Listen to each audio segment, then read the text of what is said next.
Hello, this is Matt Parry from MPTC Tennis and Alfred Parry from the Alfred Parry Tennis Academy. Alfred today asked me a question when we were doing some coaching this morning, and he said, why do so many club level tennis players float their backhand slice? And I'm sure you all know what I mean. You'll see somebody on court hitting their backhand slice, and instead of the ball sort of zipping really low on the court, it floats in the air. And we had a discussion, didn't we, mate, around it? And we came to the conclusion that first and foremost, we needed to work out what is a backhand slice. And I think probably a lot of people out there don't really have the right mentality on what a backhand slice actually is. So Alfred and myself decided that, really simple, backhand slice is an attacking tennis shot that is aimed to keep the ball low on the court so that the player who is playing the slice, so the person that's returning the slice, has to play the next ball upwards, which is why it makes a brilliant approach shot. One thing we decided that the slice wasn't is a defensive shot. So obviously in tennis, we all know that every shot can be a defensive shot. A topspin shot can be a defensive shot. A slice can be a defensive shot, but the slice backhand is not just a defensive shot. And there's a lot of teaching out there goes, under pressure, make sure you get that defensive slice in. No, the slice backhand is a attacking shot.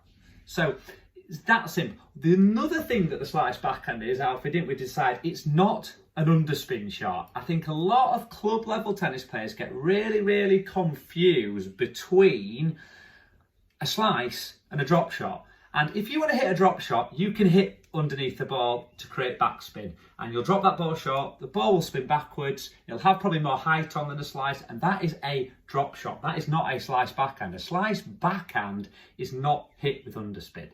So it is hit a lot flatter to keep the ball a lot lower. And then we had a little discussion, mate, didn't we, around why do we think people float their slice backhand so much? So why is it that people probably do know what they're trying to do with a slice, but why does it always drift really high in the air? And then we worked out that it's probably because there is so much teaching out there on ground strokes to hit the ball out in front of you. So, I'm a massive one for this when we're doing forehand and backhand groundies. We say, contact point in front, get the ball early, hit out in front. And I think what happens then, people do the same on the slice, don't they, Alfie? So they hit the ball out in front, take the ball early, and then look what the racket face does. So that ball then ends up floating.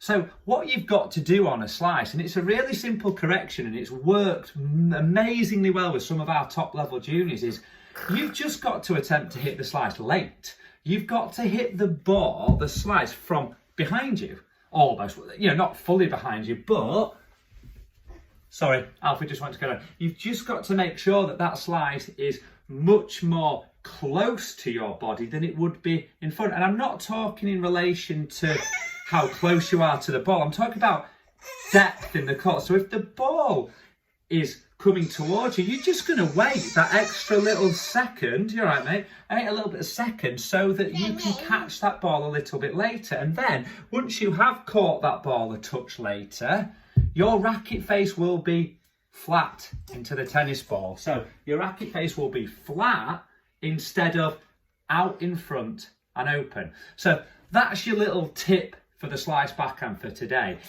I'm not going through any technique on it, but if you want to try to instantly improve your effectiveness of your slice, especially when approaching the net, make sure you catch that ball a little bit later so that the string bed is flat and it is not out in front and opening up. So, hope that helps.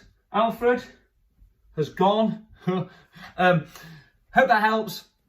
Get yourselves out there. Get the mindset that the slice is not defensive, it's an attacking shot, and try to get that ball a touch later so the racket face is flat. Stay safe.